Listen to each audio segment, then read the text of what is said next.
Okay, let's do a little thought experiment. When you picture the world, say, 2,000 years ago, what comes to mind? For most of us, it's one place, right? One story, one massive, sprawling empire. I mean, you know the story of ancient Rome. Of course you do. Its legions, its emperors, all those aqueducts. It's kind of the foundation for how we're taught about the ancient world. And look, it's an amazing story, it's a super important story, but it is not the only story happening at the time. So, what was happening everywhere else? While Rome was doing its thing, you had entire civilizations rising, creating incredible things, and fighting for their own place in the world. So that's what we're going to do. Let's take a quick trip around the globe, right around the turn of the millennium, and see what we've been missing. All right, first stop on our tour. We're going to start in a place that was definitely in Rome's orbit, the Kingdom of Judea. And running the show there was one of the most, well, complicated figures in all of history. A guy put in power by the Roman Senate, Herod the Great. And Herod was a man of, let's just say, contradictions. It's almost like he was two different people. On one side, you have this absolute genius of a builder. I mean, he rebuilt the Second Temple in Jerusalem into something magnificent. He built this incredible state-of-the-art harbor at Caesarea. But then, there's the other side, the paranoid tyrant. This was a man so terrified of losing power that he literally executed his own wife and 3 of his sons. Wild, right? This quote just says it all, doesn't it? It's supposedly from the Roman Emperor Augustus himself, who joked, "It is better to be Herod's pig than his son." And that's a pretty dark joke when you think about it, because Herod, being Jewish, would never eat pork, so his pigs were safe. His sons, not so much. That really tells you everything you need to know about his reputation. Okay, let's leave the drama of Judea behind. We're going to travel south now, way down the Nile, past the edge of Roman-controlled Egypt and deep into modern-day Sudan. Because this is where we find another powerhouse, the independent Kingdom of Kush. And don't mistake Kush for some minor regional player. Oh no, these guys were a huge deal. In fact, a few centuries before our story, they were so powerful that they actually marched north and conquered Egypt. They became the pharaohs of Egypt's 25th dynasty. So yeah, a major African civilization. But here's something that made Kush really stand out, especially at the time: its political structure. Women held incredible power here. They had this title, Candace. And it wasn't just a fancy name. It meant a ruling queen or a queen mother who was at the center of power. We're talking women leading armies, making treaties, running the kingdom. That was not something you saw in many other places around the world. And yeah, you can see the Egyptian influence for sure. But the Kushites always put their own spin on things. Just look at their pyramids, at their capital, Meroe.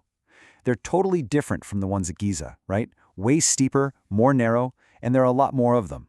This isn't just a cheap copy. It was their own unique style, a tradition that they carried on for hundreds of years. All right, pack your bags again. We're making a huge jump now, thousands of miles east from Africa. And for this part, we're not talking about just one kingdom. We're talking about something bigger, a network that was basically the circulatory system of the ancient world, connecting east and west for the very first time. And the whole story of the Silk Road kind of kicks off by accident, thanks to this one guy, Zhang Qian. So the Han Emperor sends him out on a mission to find some allies against their enemies. But things go wrong, like immediately. He gets captured and thrown in prison for 10 years. But he eventually escapes, and on his long journey home, he stumbles upon these incredibly wealthy, advanced kingdoms in Central Asia he never knew existed. So he gets back to China, his original mission a total failure, but the knowledge he brings back, it completely changes everything. It opens up this whole new world for China and lays the groundwork for what we now call the Silk Road. And please, don't let the name fool you. It was about so much more than just silk. Seriously, think of it as the ancient world's internet. You had goods crisscrossing the continent, spices and glass going one way, jade and paper going the other, but even more important than the stuff were the ideas. Buddhism traveled from India to China on these very roads. New foods like grapes and walnuts spread. Technology, art, music, it all flowed along this incredible network. It was a total game changer. Okay, for our last stop, we are making our biggest jump yet, a huge leap all the way across the ocean to Mesoamerica. And this is what's so fascinating. We're going to a place that had zero contact with Rome or Kush or China. None. This is a story that was unfolding in complete and total isolation from the rest of our tour. Now, when we think of the Maya, we usually picture their classic period, their famous peak. But their civilization goes way further back. Around the year 0, They were already deep into what historians call their pre-classic period.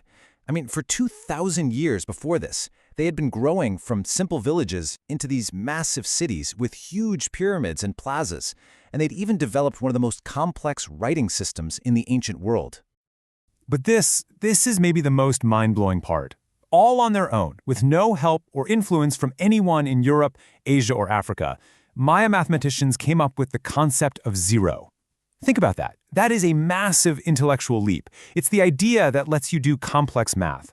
And for the Maya, it was the engine that powered their unbelievably accurate calendars and their advanced astronomy. It's just incredible to think they figured that out completely independently. So let's pull back and look at what we've seen on this whirlwind tour. We saw a king who was both a master builder and a family-murdering tyrant. We saw powerful queens ruling a great African kingdom. We saw a web of trade that was basically the world's first internet. And we saw a civilization on the other side of the planet invent the number zero all by itself. What this really shows us is that history isn't just one story. It's not a monologue starring Rome. It's a mosaic, a messy, beautiful, complicated collection of stories all happening at once.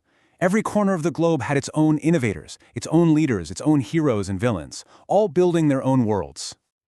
And that's the thought I want to leave you with. We've only just scratched the surface here. These were just a few of the other major players on the world stage.